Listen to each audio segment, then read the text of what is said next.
Hello dear students, जैसा कि हमारी जो लास्ट क्लास थी उसमें हमने कक्षा 10 विषय विज्ञान अध्याय नंबर 1 में जो आधा चैप्टर था उसकी चर्चा की थी।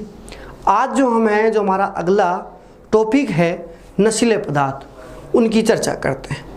जैसा कि आपको पता है कि आजकल जो युवा पीढ़ी है, अधिकतर युवा पीढ़ी नशीले पदार्थ की ओर जा रही है। तो वह नशीले पदार्थ की ओर क्यों जा रही है और उससे क्या क्या नुकसान उसको देखने को मिल रहा है, उन सभी बातों का जो अध्ययन है हम इस वाले टॉपिक पर करेंगे। हमारा जो टॉपिक है वो है नशीले पदार्थ। देखिए, नशीले पदार्थों का जो मुख्य अर्थ होता है वो क्या होता है। देखिए, अधिकतर जो युवा पीढ़ी है नशीले पदार्थों की ओर गमन कर रही है और कुछ युवा पीढ़ी ऐसी है जो नशीले पदार्थों को गमन नहीं कर रही है, लेकिन उनके संपर्क में रहते हुए उनको नशीले पदार्थों की लत लग जाती है, फिर धीरे धीरे वो भी उनकी ओर चली जाती है। तो मेरे कहने का मतलब यहाँ पर मैं आपको सबसे पहले बात बताना चाहता हूँ कि नशीले पदार्थ क्या हैं। देखिए कि कई लोग ऐसे होते हैं कि अपनी जो आनंद की अनुभूति प्राप्त करने के लिए नशीले पदार्थों का सेवन करते हैं। यानी नशीले पदार्थों का सेवन करने से कई लोगों को एंजॉय फील होता है। तो यहाँ पर जो मैं है एक नशीले पदार्थों की एक सिंपल परिभाषा है उसको आपको बताना चाहूँगा कि feelings of the well. Feelings of the well means अच्छे आनंद की अनुभूति। कि व्यक्ति जो है, युवा पीढ़ी जो है, जब उनको पता है कि ये नशीला जो पदार्थ है उनको इतना बुरा प्रभाव डाल रहा है, फिर भी वो पी रही है, फिर भी वो ले रही है। जब आप कोई गुटखा खरीदते हैं, कोई भी नशीला पदार्थ खरीदते हैं, तो उसके ऊपर बाकायदा सरकार के द्वारा चेतावनी लिखी हुई आती है कि ये हमारे शरीर के लिए हानिकारक है, फिर भी लोग उसको खरीदते हैं। वो सिर्फ इसी के कारण से कि उनको उस चीज़ की लत लग जाती है और लत लगने से वो जो चीज़ है, उनके जो नशीला पदार्थ ले रहे हैं, वो उनको आनंद देता है। तो यहाँ पर नशीले पदार्थ का मतलब ही आनंद से लिया गया है कि आजकल की जो युवा पीढ़ी है नशीले पदार्थों का सेवन जो कर रही है वह सिर्फ अपने आनंद की अनुभूति के लिए कर रही है। तो यहाँ पर जो परिभाषा बताई गई है वो इसी के अनुसार बताई गई है कि आनंद का भ्रम उत्पन्न करने के लिए जो कुछ लोग हैं विभिन्न प्रकार के नशीले पदार्थों का उपयोग करते हैं। धीरे धीरे इन पदार्थों की आदत लग जाती है जिसे हम लत कहते हैं। अधिक नशीले पदार्थों का उपयोग करने लगते हैं और प्रत्येक नशीला पदार्थ, चाहे वो गुटखा हो, चाहे तंबाकू हो, जैसे अफीम हो, जैसे अल्कोहल हो, कोई सा भी हो, वह मानव शरीर पर स्थायी रूप से प्रभाव डालता है और उस व्यक्ति को वह रोगी बना देता है। तो जब व्यक्ति को कोई भी पदार्थ रोगी बना रहा है तो वो क्या सही है, क्या नहीं, मैं उसे गलत कहता हूँ। ऐसा कोई भी पदार्थ जो हमारे शरीर के लिए हानिकारक है, हमें उस पदार्थ का सेवन नहीं करना चाहिए। चाहे वो कोई नशीला पदार्थ हो, चाहे वो नशीला पदार्थ के अलावा कोई भी पदार्थ हो, हमें उनका सेवन नहीं करना चाहिए। यहाँ पर बात कर रहे हैं नशीले पदार्थ की, तो यहाँ पर पहली लाइन यही कह रही है कि आनंद की अनुभूति प्राप्त करने के लिए अधिकतर जो लोग हैं नशीले पदार्थों का सेवन करते हैं और धीरे धीरे उनको लत लग जाती है और उस नशीले पदार्थ का वो आदी बन जाते हैं। और नशीले पदार्थ का आदी बनने के बाद में वो जो उनको नशीला पदार्थ है धीरे धीरे अपनी ओर खींच लेता है और उससे संबंधित जो भी रोग है वह नशीला पदार्थ धीरे धीरे दिखाने लगता है और व्यक्ति के शरीर में बहुत सारे उस रोग के प्रति कुप्रभाव देखने को मिलते हैं। हम यहाँ पर कुछ नशीले पदार्थों की चर्चा करते हैं कि अधिकतर जो युवा पीढ़ी है कौन कौन से नशीले पदार्थों का सेवन करती है या नशीले पदार्थों में कौन कौन से पदार्थ आते हैं। सबसे पहला जो नशीला पदार्थ होता है वह होता है गुटखा। जैसे आम प्रचलन के अंदर अधिकतर युवा पीढ़ी जो गुटखे का सेवन कर रही है। यहाँ तक कि जो 10 साल के बच्चे हैं वो भी नशीले पदार्थों का सेवन कर रहे हैं। छोटे बच्चे तक भी अपने बड़ों बुजुर्गों को देख करके नशीले पदार्थों का सेवन करते हैं जिससे उनको लत लग जाती है और अपनी एज के अकॉर्डिंग उनके जो अंग हैं वो सामान्य रूप से कार्य करना बंद कर देते हैं और उनको कई प्रकार के रोग आपस में घेर लेते हैं। हम बात करते हैं गुटखा। गुटखा एक नशीले पदार्थों में से आने वाला पदार्थ होता है। यह क्या होता है, देखो कैसे बनाया जाता है। जो कि सुपारी के टुकड़े आते हैं, कत्था आता है, चूना संश्लेषित आती है जो कि खुशबू धातु के लिए डाली जाती है, आदि इन पदार्थों के मिश्रण से जो गुटखा है वो तैयार किया जाता है। सुपारी के टुकड़े, कत्था, चूना, संश्लेषित खुशबू की धातुएं आदि का मिश्रण तैयार किया जाता है और मिश्रण तैयार करके गुटखे में मिलाया जाता है। कुछ गुटखों में तंबाकू भी डाल सकते हैं। तंबाकू एक नशीला पदार्थ का अलग रूप है और गुटखा नशीला पदार्थ का एक अलग रूप है, लेकिन कुछ गुटखे होते हैं उनमें तंबाकू का सेवन भी किया जाता है। देखिए, गुटखा खाने से आर्थिक के साथ साथ शारीरिक नुकसान भी होता है। जैसा कि मैंने आपको पहले ही बताया था कि आर्थिक नुकसान यानी पैसे का नुकसान तो है ही, इसके साथ ही उसके शरीर का नुकसान भी हो रहा है, तो वह डबल नुकसान कर रहा है, आर्थिक भी और शारीरिक भी। लेकिन जब उसका शारीरिक नुकसान जो है ज़्यादा होगा तो उस समय उसका जो आर्थिक नुकसान है वह बहुत ऊंचाई तक पहुंच जाएगा। जब उसको कोई बीमारी लगेगी तो उसका जो आर्थिक नुकसान है वह डबल भुगतना पड़ेगा। तो ऐसा नुकसान आप मत भुगतिए, आप जो है नशीले पदार्थों को सेवन ना करिए। देखो, गुटखा संश्लेषित खुशबू, कत्था, चूना आदि के मिश्रण से तैयार किया जाता है। कुछ गुटखों में तंबाकू का भी उपयोग किया जाता है।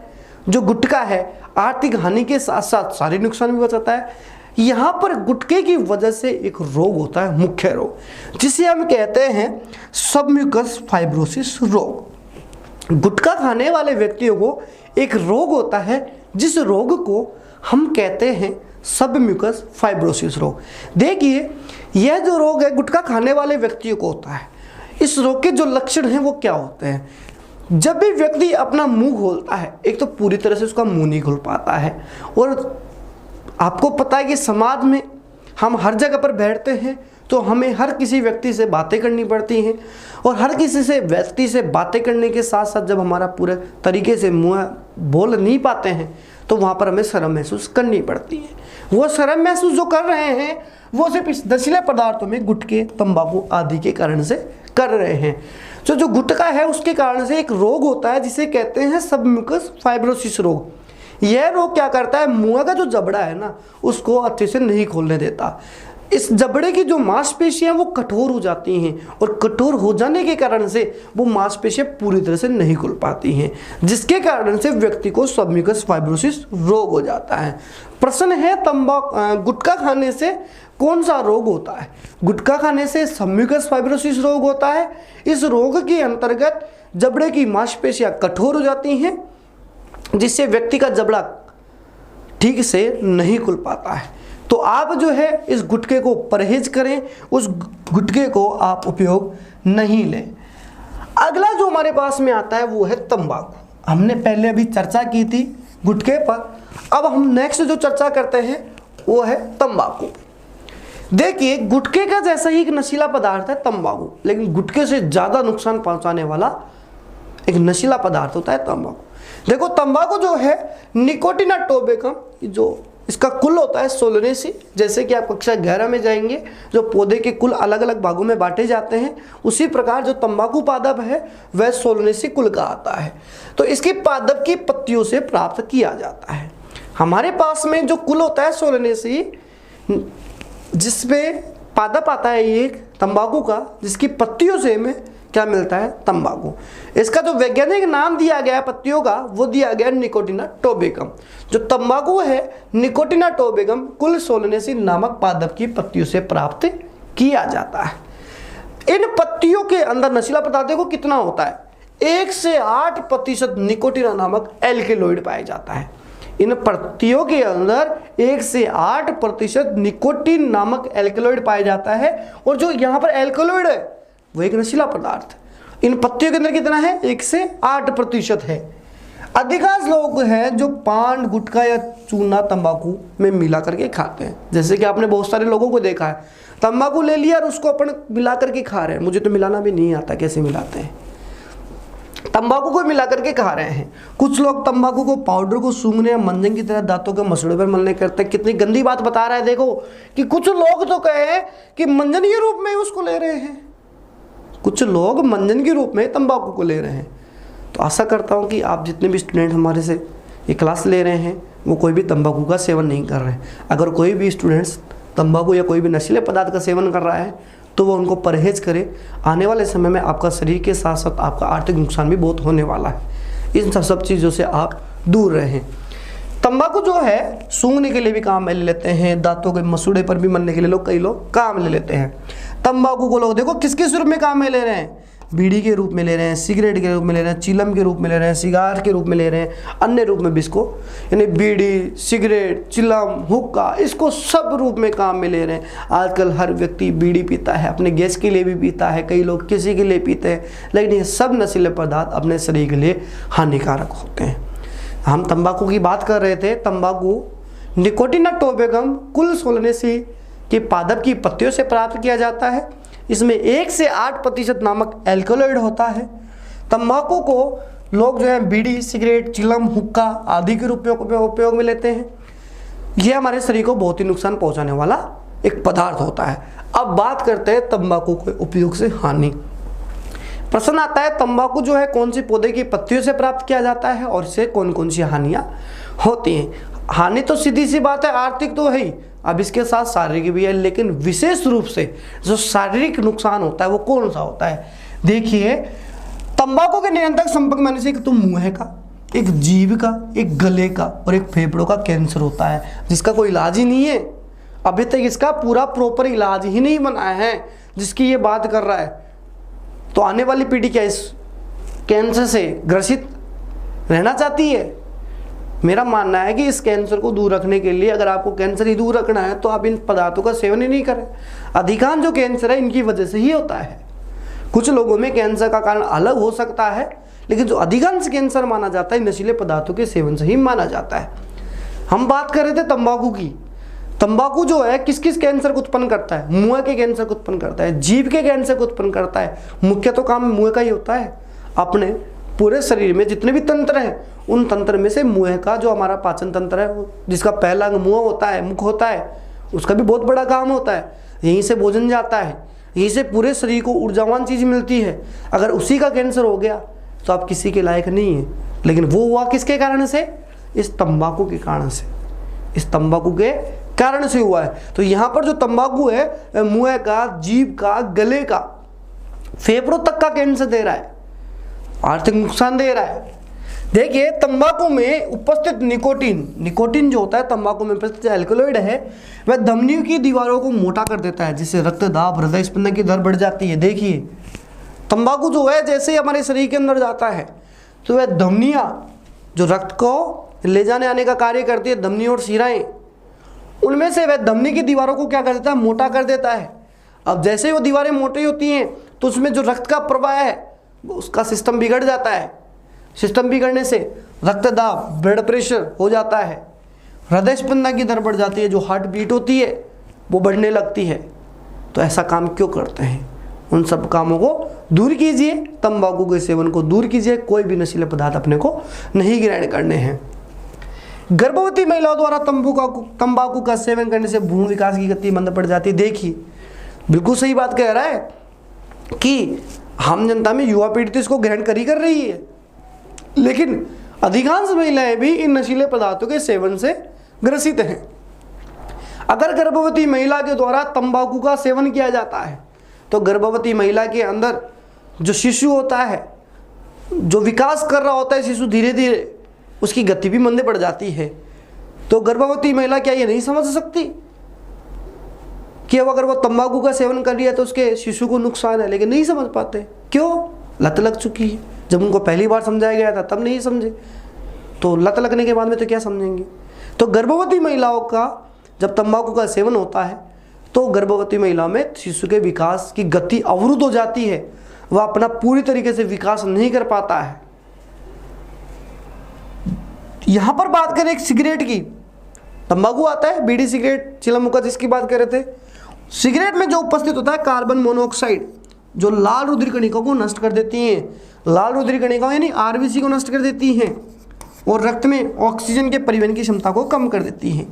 इस लाइन को समझने के लिए मैं आपको एक बात बता देता हूं। हमारे शरीर में जो कणिकाएं हैं वो 3 प्रकार की हैं, आरबीसी, डब्ल्यूबीसी और प्लेटलेट। इन तीनों कणिकाओं का कार्य अलग अलग है।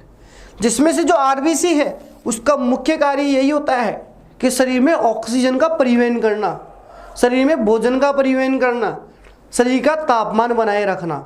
लेकिन अगर आप तंबाकू का सेवन कर रहे हैं तो तंबाकू में जो सिगरेट एक रूप है इस तंबाकू का, उसमें उपस्थित जो कार्बन मोनोऑक्साइड होती है वह क्या करती है, आरबीसी को ही नष्ट कर देती है।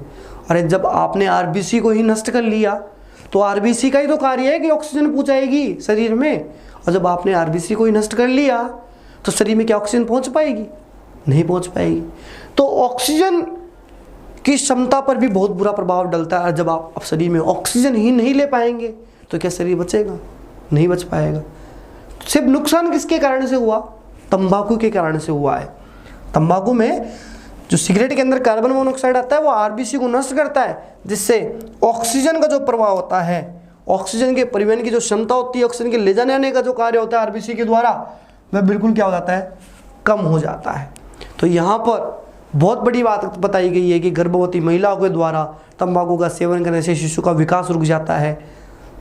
सिगरेट में उपस्थित कार्बन जो मोनोऑक्साइड होता है उसकी वजह से तंबाकू हमारे शरीर में बहुत बुरा नुकसान डालता है। इसी के साथ साथ मैं आपको एक बात और इम्पोर्टेंट कहना चाहता हूँ कि विश्व में लगभग प्रति वर्ष 50 से 60 जो लोग हैं तंबाकू के सेवन से मरते हैं। बहुत गंभीर बात है कि विश्व में लगभग 50 से जो 60 लोग हैं वह तंबाकू के सेवन से मरते हैं, और जिनमें से अगर हम बात करें 60 लाख लोगों की तो विश्व में प्रतिवर्ष 60 लाख लोग इस तंबाकू के सेवन से मरते हैं, जिसमें से 50 लाख लोग तो ऐसे हैं जो इसका प्रत्यक्ष रूप से सेवन कर रहे हैं, और इसमें से लगभग 10 लाख लोग ऐसे हैं जो इसका अप्रत्यक्ष रूप से सेवन कर रहे हैं। प्रत्यक्ष रूप से सेवन करने का तात्पर्य यहाँ पर ये लिया गया है कि 50 लाख लोगों के द्वारा तो तंबाकू उपयोग में लिया जा रहा है, इस वजह से उनका मृत्यु हो रही है, लेकिन बाकी बचे 10 लाख लोग जो कि अप्रत्यक्ष रूप से इसका सेवन कर रहे हैं और उनकी भी मौत हो रही है। कहने का मतलब जैसे अगर किसी व्यक्ति के द्वारा सिगरेट पी जाती है, हुक्का चिलम पिया जाता है, बीड़ी पी जाती है, और उस व्यक्ति के पास में अगर कोई दूसरा कैंडिडेट आकर के बैठता है तो पीने वाला व्यक्ति कार्बन मोनोऑक्साइड को छोड़ता है। तंबाकू तो अपने शरीर में ले ही रहा है, धुआं वो खुद भी ले रहा है, धुआं छोड़ रहा है, तो पास में बैठने वाला जो व्यक्ति है उस धुआं को अपने शरीर के अंदर लेकर जाता है। जैसे जैसे वो शरीर के अंदर लेके जाता है तो आरबीसी उस व्यक्ति की भी नष्ट होती हैं। तो 50 लाख लोगों में से 10 लाख लोग ऐसे भी होते हैं जो सिर्फ इनके पास में बैठने मात्र से ही कैंसर का कारण बन जाते हैं। जब उनकी रिपोर्ट करवाई जाती है तो कैंसर आता है, पूछा जाता है कि आपने नशीले पदार्थों का सेवन किया है, और वो व्यक्ति कहता है कि मैंने आज तक नशीले पदार्थों को सेवन नहीं किया है। तो ये जो रिपोर्ट बताई गई है एक आकलन के अनुसार ये सत्य बात है कि लगभग प्रतिवर्ष पूरे विश्व में 50 लाख से ज़्यादा जो लोग हैं वह तंबाकू के प्रत्यक्ष सेवन से, और इसमें से 10 लाख जो लोग हैं तंबाकू के अप्रत्यक्ष सेवन से मृत्यु को प्राप्त करते हैं। तो आप इन 10 लाख लोगों में से अगर हैं तो अपने परिवार को सुधारिए। आपके परिवार में जो भी बीड़ी, सिगरेट, तंबाकू आदि का उपयोग कर रहा है तो आप उनको दूर कीजिए, उन तंबाकू के नशीले पदार्थों की जो लत उनको छुड़वाइए, वरना आप भी इस 10 लाख लोगों में से काउंटिंग हो सकती है। तो विश्व में लगभग 50 लाख से ज़्यादा लोग हैं तंबाकू के सेवन से मर रहे हैं, जिसमें से 60 लाख लोगों की बात कर रहे थे, 50 लाख प्रत्यक्ष सेवन से, और जो 10 लाख हैं अप्रत्यक्ष सेवन से मर रहे हैं सिर्फ पास में बैठने से। तो ऐसा काम मत कीजिए। हमारे पास में जो अगला नशीला पदार्थ है वो है मदिरा।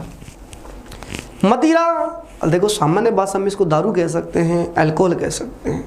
मदिरा जो सामान्य भाषा में इसको अगर मैं समझाना चाहूँ आपको तो दारू कह सकते हैं, लेकिन मदिरा जो है एक अल्कोहल का रूप है। कौन सा अल्कोहल आता है इसमें? इसमें आता है एथिल अल्कोहल। मदिरा जो है इसके अंदर आता है एथिल अल्कोहल, जिसका सूत्र होता है C2H5OH। एक नंबर का जो प्रश्न है इस पार्ट में, जैसे कि मैंने आपको बताया था कि ये जो पार्ट है 1+3 में डिवाइडेशन है। एक नंबर का एक अति लघुत्तरात्मक प्रश्न यहाँ से पूछा जाता है, 3 नंबर का एक प्रश्न यहाँ से पूछा जाता है। तो एक नंबर का प्रश्न जो अपना बन रहा है वो यही बन रहा है कि मदिरा का जो मुख्य घटक है, मुख्य घटक की बात कर रहे हैं मदिरा के, उसका नाम क्या है? तो मदिरा के मुख्य घटक का नाम एथिल अल्कोहल है, जिसका सूत्र होता है C2H5OH। बात कर रहे हैं मदिरा के सेवन से होने वाले दुष्प्रभाव की।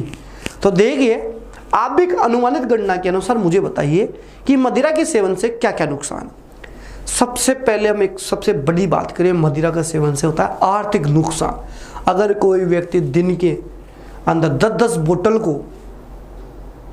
बोतल के पैक को अपने शरीर में सेवन करता है, तो देखिए जो इसकी दर है, जो इसकी प्राइस है, वो कितने की है। अगर वो 500,000 रुपये की भी है और कोई व्यक्ति महीने के 10,000 रुपये कमाता है, तो आधी से ज़्यादा कमाई वो अपने मदिरा के अंदर दे देता है। लेकिन वो इसकी लत के अकॉर्डिंग, आपकी जो लत है वो गलत है, जो कि सबसे बड़ी स्थिति आपको आर्थिक नुकसान पहुंचा रही है। बात कर रहे हैं मदिरा की दुष्प्रभाव में, सबसे बड़ी यही चीज़ बताऊंगा कि मदिरा के सेवन से आर्थिक नुकसान होता है। और तो और देखिए, आपने देखा होगा अल्कोहल पीने वालों को सांप की तरह चलते हैं। सांप की तरह चलने का मतलब हिलते हुए चलते हैं। उनका जो शरीर का सामंजस्य है वो उनके खुद के कंट्रोल में नहीं रहता है, इतनी उनके दिमाग में चढ़ जाती है। तो आप ऐसा थोड़ी ना काम करने वाले हैं। अगर वो हिलते डुलते सांप की तरह चल रहे हैं और किसी ऐसी जगह पर गिर जाते हैं जिससे सूक्ष्म जीव और उसके शरीर में लग जाते हैं, तो देखिए सूक्ष्म जीव जैसे शरीर में जाएंगे, कई प्रकार की बीमारियां वैसे उसको झपेट ले लेंगी। सबसे बड़ी बात, अगर वो किसी नाली में गिरा हुआ है और उसको कोई रिश्तेदार या कोई पर्सन, ऐसा व्यक्ति जो उसको जानता है, वो देख लिया, तो क्या होगा। सामंजस्य, जो उसकी समाज की आर्थिक स्थिति है और जो उसका समाज में नाम है, वो और खराब होगा। यानी सामाजिक प्रतिष्ठा को ठेस पहुंचती है। हम बात करें एक एक पॉइंट की कि मदिरा के दुष्प्रभाव में कौन कौन से आते हैं, तो देखिए जो मदिरा है उसके दुष्प्रभाव में हम बात करें, पहला पॉइंट कि सामाजिक प्रतिष्ठा को ठेस पहुंचती है, आर्थिक नुकसान होता है। इसी के साथ साथ ये एक वसीय यकृत नामक रोग देता है, अपना पूरा यकृत को खराब कर देता है। मदिरा जो नशीला पदार्थ है अपना पूरे यकृत को खराब कर देता है, इतना विषैला पदार्थ होता है। देखिए अधिक मात्रा में उपस्थित अल्कोहल यकृत एसिड एल्डिहाइड में बदल जाता है। जैसा कि मैंने आपको बताया है, पूरा यकृत को यह खराब कर देता है और यह जो यकृत है एसिड एल्डिहाइड में पूरा रूप ले लेता है, जो कि एक विषैला पदार्थ होता है। अभी बताया मैंने आपको कि अल्कोहल के प्रभाव के कारण से शरीर का जो सामंजस्य है वो नियंत्रण वो कमजोर हो जाता है, जिसकी कार्य क्षमता हो जाती है, क्षीण हो जाती है। तो मदिरा के दुष्प्रभाव में पहला हुआ इसके अकॉर्डिंग कि यह अधिक मात्रा में उपस्थित जो अल्कोहल है वह यकृत एसिड अल्कोहल में बदल देता है, जो कि विषैला पदार्थ है। मदिरा का जो सेवन उसके शरीर में सामंजस्य को खराब करता है, नियंत्रण उसका खराब कर देता है, जिससे कार्य क्षमता उसकी क्षीण हो जाती है। दुर्घटना होने की संभावना बिल्कुल बढ़ती है। जैसे अगर कोई व्यक्ति जो वाहन चलाते हुए मदिरा का सेवन कर लेता है, तो आंखों की जो रोशनी है, आंखों में जो झिलमिलाहट है, उसकी पूरी तरह से स्पष्ट नहीं देख पाता है सामने, वो अपने शरीर पे कंट्रोल नहीं कर पाता है, तो एक्सीडेंट के केस काफ़ी बढ़ जाते हैं। अल्कोहल के सेवन से कार्य क्षमता में कमी आती है, तंत्रिका तंत्र, माइंड जो हमारा सिस्टम होता है उस पर भी बहुत इफेक्ट पड़ता है। मदिरा के प्रभाव से वसीय यकृत रोग, जो कि बहुत इंपॉर्टेंट रोग होता है, जिससे प्रोटीन व कार्बोहाइड्रेट का संश्लेषण नहीं हो पाता है। हमारे शरीर में प्रोटीन व कार्बोहाइड्रेट का संश्लेषण जो होता है यकृत के अंदर जा करके, वो यहाँ पर नहीं हो पाता है, क्योंकि यहाँ पर सीधा ही यकृत को इफेक्ट कर रहा है मदिरा। मदिरा के सेवन से व्यक्ति की आर्थिक स्थिति जो मैंने अभी आपको बताई और जो सामाजिक प्रतिष्ठा है उसको ठेस पहुंचती है। तो हमारे पास में मदिरा के सेवन से क्या क्या नुकसान हो गए। पहला, मदिरा के सेवन से यकृत को नुकसान पहुंचाता है। यहाँ पर लिख रखा है कि एसिड एल्डिहाइड में इसको बदल देता है, जो कि एक विषैला पदार्थ होता है। मदिरा के सेवन से शरीर का नियंत्रण कमज़ोर हो जाता है, कार्य क्षमता क्षीण हो जाती है, उसकी याददाश्त में थोड़ी सी कमी हो जाती है। मदिरा के सेवन से सामाजिक प्रतिष्ठा को ठेस पहुंचती है। मदिरा के सेवन से आर्थिक नुकसान होता है। मदिरा के सेवन से शरीर का भी पूरा नुकसान होता है। हमने बात की मदिरा के मानव स्वास्थ्य पर पड़ने वाले प्रभाव की। अब जो हमारा नेक्स्ट टॉपिक है वो है अफीम। देखिए हमने क्या क्या देखा। पहले देखा गुटखा, गुटखे की वजह से सबम्यूकस फाइब्रोसिस रोग होता है। फिर देखा तंबाकू, कैंसर होता है। फिर देखा मदिरा, वसीय यकृत रोग होता है। अब हम चौथा देख रहे हैं अफीम। बहुत ही खतरनाक नशीला पदार्थ होता है। अफीम बहुत ही खतरनाक नशीला पदार्थ होता है। देखिए अफीम जो है इसका एक पादप आता है पेपेवर सोमनिफेरम, कि कच्चे फल से प्राप्त दूध के सुखाने से बनता है। जो अफीम है इसका वैज्ञानिक जो नाम है पादप का वो है पेपेवर सोमनिफेरम। अफीम जो पादप है जिसका वैज्ञानिक नाम है पेपेवर सोमनिफेरम, अफीम जो पादप है इसके कच्चे फल से प्राप्त होता है। अफीम के जो पादप होते हैं वहाँ पर एक कच्चे फल लगते हैं, कच्चे फल लगने के बाद में उनसे दूध निकलता है और फिर दूध के सुखाने के बाद में क्या बनाया जाता है, अफीम बनाया जाता है। इस दूध के अंदर लगभग 30 प्रकार के एल्कलॉइड होते हैं। तंबाकू में तो हमने 1 से 8% देखा था, जबकि इसके अंदर पूरे के पूरे ही एल्कलॉइड भरे पड़े हैं। तो कितनी खतरनाक चीज़ होगी ये मैं भी अनुमान नहीं लगा सकता। इसमें 30 प्रकार के एल्कलॉइड है, जिसमें से मुख्य अपने पास में देखो 5 दिए गए हैं। एक है मॉर्फिन, कोडीन, निकोटीन, सोमनिफेरिन और पेपेवरिन। 1 2 3 4 और 5। परीक्षा के अंदर प्रश्न पूछते हैं कि अफीम के कुछ एल्कलॉइडों के नाम बताइए। तो यहाँ पर अफीम में लगभग 30 प्रकार के एल्कलॉइड पाए जाते हैं, जिसमें से मुख्य है मॉर्फिन, कोडीन, निकोटीन, सोमनिफेरिन और पेपेवरिन मुख्य है। देखिए मॉर्फिन और जो कोडीन है उसका प्रयोग दर्द निवारक दवा के रूप में भी किया जाता है। कई बार ऐसा होता है कि जो व्यक्ति है उसको कई प्रकार के रोग घेर लेते हैं और उसके शरीर में बहुत ज़्यादा चिलमिलाहट उत्पन्न होने लग जाती है, जिससे जो व्यक्ति है अपने दर्द को सहन नहीं कर पाता है। अगर उसको कोई भी दवाई के रूप में इंजेक्शन दिया जाता है तो वह उसको भी पूरी तरीके से सहन नहीं कर पाता है और दर्द बहुत खतरनाक हो जाता है।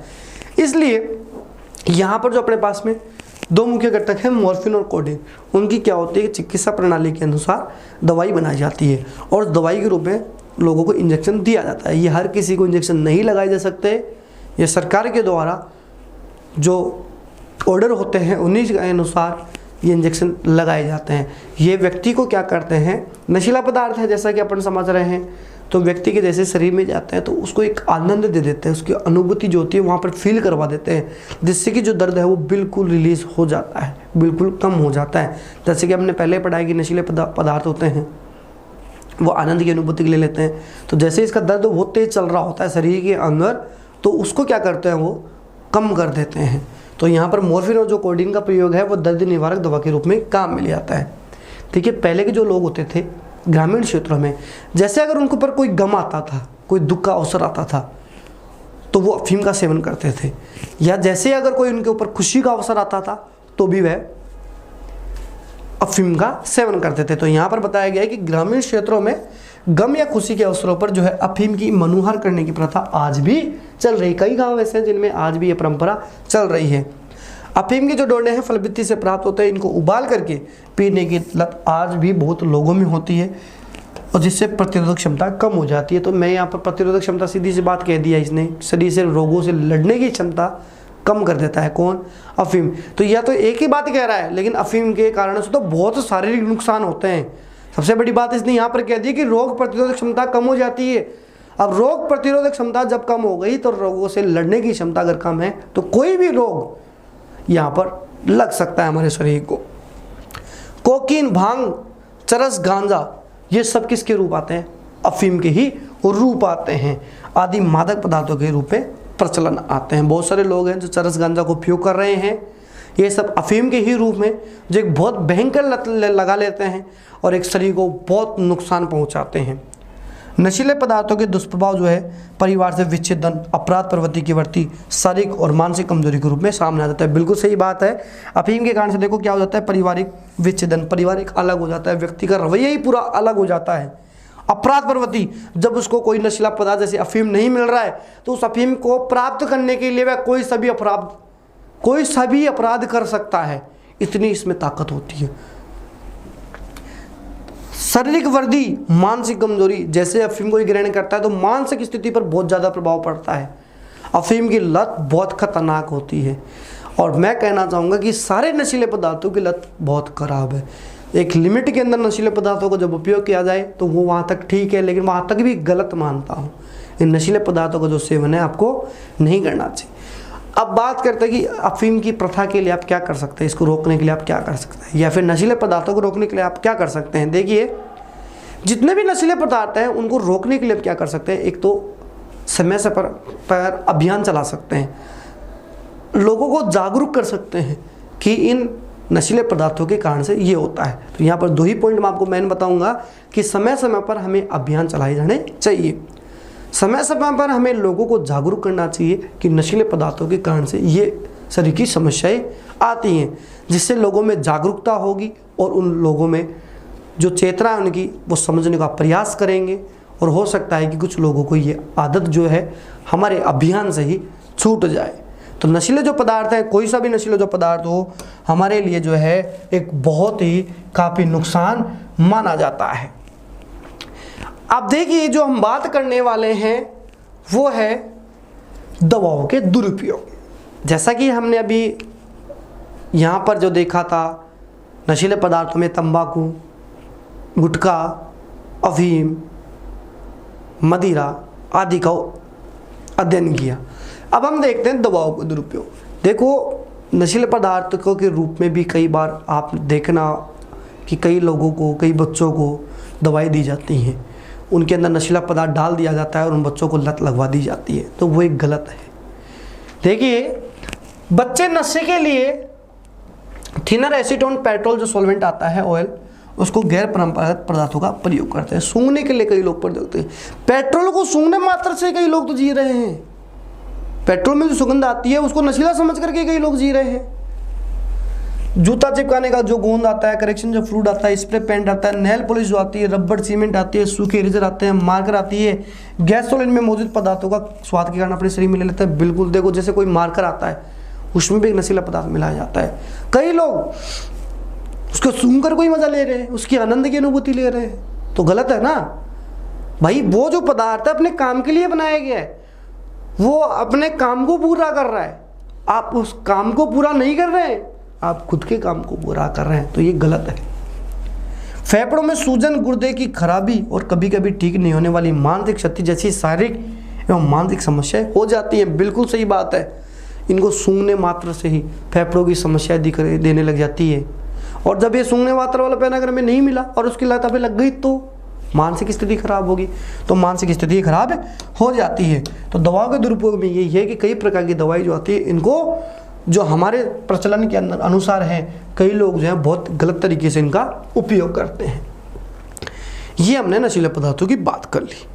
अब हमारा जो अगला टॉपिक है वो इस पार्ट का अंतिम टॉपिक है, और उसका नाम है खाद्य पदार्थों में मिलावट के दुष्प्रभाव। देखिए आजकल हम भी देखते हैं कि बहुत सारी चीज़ें मार्केट से खरीदते हैं तो उनमें मिलावट आती है, और मिलावट के कारण से हमारे वो शरीर को नुकसान पहुंचाता है। जैसा कि हम पाठ का नाम पढ़ रहे हैं भोजन में मानव स्वास्थ्य है, कि जो भी हम भोजन ग्रहण करते हैं उसका मानव स्वास्थ्य पर क्या क्या बुरा प्रभाव देखने को मिलता है, इस पाठ में अध्ययन कर रहे हैं। तो हम भोजन का जो मतलब हम खाद्य सामग्री से ले रहे हैं, और जो खाद्य सामग्री में मिलावट आती है उससे जो नुकसान है हम यहाँ पर मानव स्वास्थ्य से लेंगे। देखिए जैसे कि आजकल हल्दी आती है तो उसमें कोई भी पीला पाउडर डाल दिया जाता है। जो अपने पास में मिर्च आती है तो ईंट भी जो आती है लाल आती है, तो उसमें ईंट का जो चूरा है, अरे जब बड़े बर्तन में अपने पास में मिर्च तैयार की गई और उसमें जब ईंट का कुछ टुकड़ा चूरा करके डाल दिया गया पाउडर फॉर्म में, तो क्या पता चलेगा, नहीं पता चलता है। लेकिन है तो एक मिलावट ना, जो हमारे शरीर को नुकसान पहुंचाती है। तो हम यहाँ पर बात करते हैं खाद्य पदार्थों में मिलावट के दुष्प्रभाव की। देखिए आजकल जो नकली दूध आ रहे हैं, घी, तेल, चाय पत्ती, मसाले आदि बाजार में प्रचुर मात्रा में बेचे जा रहे हैं। नकली दूध आ रहे हैं, नकली घी आ रहे हैं, नकली मेवे आ रहे हैं, बहुत सारी खाद्य पदार्थ जो हम खाते हैं वो बाजारों में प्रचुर मात्रा में बेचे जा रहे हैं। अगर कोई इन वस्तुओं को खाकर बीमार पड़ता है तो हालत और भी खराब है, क्योंकि जीवन रक्षक दवाइयाँ भी नकली बिक रही है। बात करते हैं मिलावट की, तो कई दवाइयाँ जो आती हैं जो हमारा जीवन रक्षक हैं, हमारे जीवन को बचाती हैं, वो जो दवाइयाँ हैं उनमें भी कई प्रकार की मिलावट आ रही है। कोल्ड ड्रिंक्स में देखो, सबसे पहला मैं यहाँ पे बात करते हैं कोल्ड ड्रिंक्स की, जो कि आप बहुत युवा पीढ़ी है जिसको आनंद की अनुभूति प्राप्त करने के लिए बहुत ज़्यादा सेवन करती है। तो देखो इसका नुकसान सुनना, आप पीना छोड़ देंगे। कोल्ड ड्रिंक में जो पाया जाने वाला ग्लिंडेन है, डीडीटी है, मेलेथियन है और क्लोरोफाइफोर्स से कैंसर है, स्नायु प्रजनन संबंधी बीमारी जैसी प्रतिरक्षा तंत्र में खराबी होने के लिए जिम्मेदार माने जाते हैं। सीधी सी बात है, कोल्ड ड्रिंक के अंदर जो डीडीटी पाया जाता है, मेलेथियन पाया जाता है, वह क्या करता है, प्रतिरक्षा को खराब कर देता है और हमारे प्रजनन संबंधी समस्याएं आती है उनको उत्पन्न करने लग जाता है। सिर्फ कोल्ड ड्रिंक के निर्माण के अंदर देखो इनमें क्या क्या मिलाया जाता है, फॉस्फोरिक अम्ल। कोल्ड ड्रिंक का जब भी निर्माण होता है, जब इसको बनाया जाता है तो इसमें फॉस्फोरिक अम्ल मिलाया जाता है, जो सीधा दांतों पर प्रभाव डालता है। देखना जब भी आप कोल्ड ड्रिंक पीते हैं तो आपके दांत आम जाते हैं, थोड़े से दांत कठोर हो जाते हैं। क्यों होते हैं? क्योंकि इसमें जहरीला पदार्थ जो है फॉस्फोरिक अम्ल डाला जाता है तो सीधा दांतों पर प्रभाव डालता है। और आपको पता होना चाहिए जो फॉस्फोरिक अम्ल कोल्ड ड्रिंक में डाल रहे हैं वो लोहे तक को गला सकता है। तो दांत तो क्या चीज़ है भाई, दांत तो बहुत बड़ी मजबूत चीज़ होती है अपने शरीर के अंदर, लेकिन जब फॉस्फोरिक अम्ल लोहे तक को गला रहा है तो दांतों को तो गला सकता है। तो कोल्ड ड्रिंक के अंदर फॉस्फोरिक अम्ल डाला जाता है जो दांतों पर सीधा प्रभाव डालता है और लोहे तक को उसमें गलाने की क्षमता होती है। कोल्ड ड्रिंक में जो मिला एथिलीन ग्लाइकोल है वह 0 डिग्री तक जमने नहीं देता है पानी को, और आम बात समय से मीठा जहर भी कहा जाता है। बिल्कुल सही बात है। कोल्ड ड्रिंक में जो पानी आता है कंप्लीटली बिल्कुल ठंडा आता है, जिससे जो हमारे दांत वो कठोर हो जाते हैं। और इस कोल्ड ड्रिंक को सामान्य भाषा में हम कहते हैं मीठा जहर, स्वीट पॉइजनिंग। लोग आनंद के लिए इसको पीते हैं, लोग आनंद के लिए पीते हैं, लेकिन मैं इसको कहता हूँ मीठा जहर। तो जहर के नाम से तो आप डरते ही हैं, तो जहर मत पीजिए। कौन सा जहर है ये? मीठा जहर है कोल्ड ड्रिंक, तो इसको आप सेवन नहीं करें। कोल्ड ड्रिंक में देखो क्या क्या होता है, बोरिक जो एसिड आता है और बेंजोइक जो एसिड आता है दोनों मिलाते हैं, और दोनों मिला करके क्या कहते हैं अति अम्लता प्रदान की जाती है, जिससे पेट में जलन, खट्टी डकार, दिमाग में सनसनी, चिड़चिड़ापन, एसिडिटी और हड्डियों के विकास में अवरोध पहुंचता है। अरे कितनी बीमारियां यहाँ पर कोल्ड ड्रिंक दे रहा है। जैसे कोल्ड ड्रिंक अपन पीते हैं, कई लोग तो क्या करते हैं खाने खाने में हम कोल्ड ड्रिंक पीते हैं कि अपना पेट सही हो जाएगा। कई लोग भूखे जो पेट होता है उसमें कोल्ड ड्रिंक पी लेते हैं कि पेट भर जाएगा, लेकिन गलत है। कोल्ड ड्रिंक के पीने से एसिडिटी बन जाती है। एसिडिटी को पूरी तरह से कोल्ड ड्रिंक समाप्त नहीं कर पाता है, एसिडिटी बनाता भी है। खट्टी डकार आती है, शरीर जो है अपना सही नहीं रहता है, चिड़चिड़ापन अपने में देखने को मिलता है, पेट में जलन इसको सेवन से देखने को मिलती है। तो यहाँ पर हम कोल्ड ड्रिंक की बात कर रहे थे, तो कोल्ड ड्रिंक को हम मीठा जहर कह रहे हैं। कोल्ड ड्रिंक में फॉस्फोरिक अम्ल डाला जाता है जो हमारे दांतों पर सीधा प्रभाव डालता है। कोल्ड ड्रिंक में बहुत सारे जो पदार्थ पाए जाते हैं हमारे दिमाग में सनसनी, चिड़चिड़ापन, बहुत सारी गलत जो आदतें हैं उनको डाल देते हैं।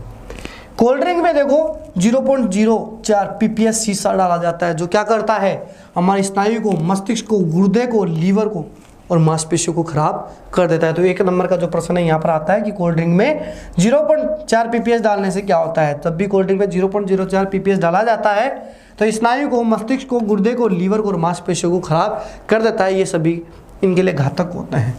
कोल्ड ड्रिंक में मिली जो कैफीन की मात्रा है अनिद्रा और शिद्दत की समस्या उत्पन्न करती है। कैफीन नशीला पदार्थ ही आता है और वो कोल्ड ड्रिंक में मिलाया जाता है, उसकी समस्या से अनिद्रा आती है और सिर दर्द होता है। देखिए जो आप एक कोल्ड ड्रिंक आनंद की अनुभूति के लिए पी रहे हैं और उसमें इतनी सारी बुराइयां छिपी हैं जो शायद आपको नहीं पता, लेकिन आज वो सब बुराइयां आपको पता चल गई हैं। तो कोल्ड ड्रिंक नशीले पदार्थों के अंदर ही आ रहा है। कोल्ड ड्रिंक नशीले पदार्थों के अंदर नहीं आ रहा है, लेकिन उसके अंदर मिलाए जाने वाले जो पदार्थ हैं वो हमारे शरीर को नुकसान पहुंचा रहे हैं, तो उनका आप उपयोग ना करें। ये हो गई कोल्ड ड्रिंक की बात। अब बात करते हैं, देखिए आजकल दूध के नाम पर यूरिया, डिटर्जेंट, सोडा, पोषक, कलर और रिफाइंड तेल पी रहे हैं लोग, बहुत सारे हैं। सरसों के तेल में 87 के बीज और सस्ता पाम ऑयल मिलाया जा रहा है। देखिए हम बात कर रहे थे खाद्य पदार्थों मिलावट की, तो सबसे पहले हमने कोल्ड ड्रिंक की मिलावट की बात कर ली। अब अगर हम देखना चाहें तो तेल, जैसे जो सरसों का ओरिजिनल जो तेल आता था पहले वो चीज़ नहीं आती है, अब क्या आती है, उसमें 87 के बीज डाल दिए जाते हैं। सस्ता जो पाम ऑयल है उसमें मिला दिया जाता है और वो मार्केट में बिक रहा है, प्रचुर मात्रा में बिक रहा है तो खाद्य पदार्थों मिलावट जो हमारे शरीर को बहुत ही नुकसान पहुंचाता है। देसी घी में वनस्पति घी मिला दिया जाता है। अरे सही बात है, जो देसी घी जैसे अपन आता है गाय भैंस का वो हमें नहीं मिल पाता है मार्केट में, बहुत सारे पैकिंग 400 साढ़े 400 में मिल जाता है वनस्पति घी, जिसको सामान्य भाषा में डालडा कहते हैं। जो डालडा घी होता है उसको वनस्पति घी कहते हैं सामान्य भाषा में। क्या वो सही है? नहीं। और जो मार्केट में देसी घी मिल रहा है वो देसी घी नहीं है, वो वनस्पति घी है, और वनस्पति घी को देसी घी के नाम से बेचा जा रहा है। ये भी एक तरह से मिलावटी है जो हमारे शरीर को बहुत सारी नुकसान पहुंचा रहा है। जब मिर्ची आती है तो उसमें ईंट का चूरा, जैसे कि मैंने आपको थोड़ी देर पहले चर्चा की थी, अगर बहुत सारी मिर्ची को इकट्ठा कर लिया और कुछ उसमें ईंट का चूरा डाल दिया तो कोई फर्क नहीं पड़ता। सौंफ पर कृत्रिम जो हरा रंग है वो डाल देते हैं। हल्दी में लेड क्रोमेट का छिड़काव कर देते हैं। पीली मिट्टी डाल देते हैं। धनिया और मिर्च में गंधक डाल देते हैं। काली मिर्च में पपीते के बीज मिलाए जा रहे हैं। ये बहुत सारी चीज़ें हैं जो हमारे साथ खिलवाड़ की जा रही हैं मार्केट के अंदर। खाद्य पदार्थ में बहुत सारी जो चीज़ें हैं मिलावट की जा रही है। तो जितनी भी आप सब चीज़ें खरीद रहे हैं उनको पूरा स्पष्ट तरीके से गणना करके अच्छे से आप खरीदिए। हमारे पास में यहाँ पर एक मुख्य प्रश्न यही बनता है कि खाद्य पदार्थों में मिलावट पर आप एक लेख लिखिए, या फिर कोल्ड ड्रिंक का जो मैंने आपको प्रश्न बता दिया था वो। और यहाँ पर हमारे पास में जो अभी स्लाइड पर हम पढ़ने जा रहे हैं उसमें से एक जो प्रश्न है वो मुख्य बनेगा। वो देखिए, यही प्रश्न बनता है मुख्य हमारा कि फल और सब्जियों के चटकरण के लिए क्या किया जाता है। आपने देखा होगा कि मार्केट में जब गोभी आती है बिल्कुल वाइट आती है और आप उस गोभी को देखते हैं कि बिल्कुल प्योर है, इस पर कोई सूक्ष्म जीवाणु नहीं है, कोई कीड़ा इस पर नहीं लग रहा है, और आज उस गोभी को तुरंत खरीद लेते हैं। नहीं, वो गलत है। वो जो गोभी है उस पर कोई ना कोई रासायनिक इंजेक्शन का छिड़काव किया गया है, जिसके कारण से पूरी तरह से आपको साफ दिख रही है। और वो अगर रासायनिक इंजेक्शन का छिड़काव करके उस गोभी को आप खरीद लेते हैं और उस गोभी का सेवन करते हैं, तो यहाँ पर खाद्य पदार्थों में जो मिलावट की बात अपन कर रहे हैं वो हमारे शरीर के अंदर पहुँच जाती है और हमारे शरीर को नुकसान पहुँचाती है। देखिए, फल और सब्जियों में चटक रंग के लिए हम रासायनिक इंजेक्शन का उपयोग करते हैं, उसको ताज़ा दिखाने के लिए लेड और कॉपर विलेन का छिड़काव किया जाता है, और सफ़ेदी के लिए गोभी पर सिल्वर नाइट्रेट का छिड़काव किया जाता है। तो मैं इसको यहाँ पर इंपॉर्टेंट कहूँगा कि गोभी पर सफ़ेद रंग लाने के लिए कौन से विलेन का छिड़काव किया जाता है? तो गोभी को सफ़ेद रंग लाने के लिए सिल्वर नाइट्रेट का छिड़काव किया जाता है। फलों सब्जियों में चटक रंग के लिए रासायनिक इंजेक्शन का, और उनको ताज़ा दिखाने के लिए लेड और कॉपर विलेन का छिड़काव किया जाता है। देखिए, जो चना और अरहर की दाल होती है उसमें खास सारी दाल जो होती है वो मिला दी जाती है। बेसन में मक्के का आटा मिला दिया जाता है। दाल में चावल और बनावटी रंगों की पॉलिश की जा रही है और मार्केट में बिक रहे हैं। देखो, चावल 40 रुपये किलो, 60 रुपये किलो, 80 रुपये किलो बिक रहे हैं मार्केट में। तो इन सभी के भाव अलग अलग बिक रहे हैं, लेकिन चावल उत्पन्न तो एक जगह से ही हो रहा है, लेकिन उनको मिलावट के कारण से अलग अलग भावों में अपने बाजार में बेचे जा रहे हैं, जिससे कैंसर का खतरा भी बढ़ रहा है। हमारे जो डीएनए उसमें विकृति आ रही है। 1954 का एक खाद्य पदार्थ अल्प मिश्रण निषेध अधिनियम था जो हमारे सरकार के द्वारा बनाया गया था। इस कानून का जो नियम है 65 खाद्य पदार्थों में कीटनाशकों या मिलावट का नियमन करता है। यानी कुछ नियमन जो है सरकार के द्वारा हमारे बनाए गए हैं वही यहाँ पर अनुरूप कार्य करते हैं, लेकिन हर प्रकार की जो मिलावट है खाद्य पदार्थों में नहीं करनी चाहिए। तो यहाँ पर आपने पार्ट 1 का पूरी तरीके से अच्छे से अध्ययन किया है। तो आशा करता हूँ कि ये जो पार्ट है आपको पूरी तरीके से समझ आया होगा। अब हम जो हमारी नेक्स्ट क्लास है हम इस पाठ्य पुस्तक के जो प्रश्न हैं उनको सॉल्व करते हैं। धन्यवाद।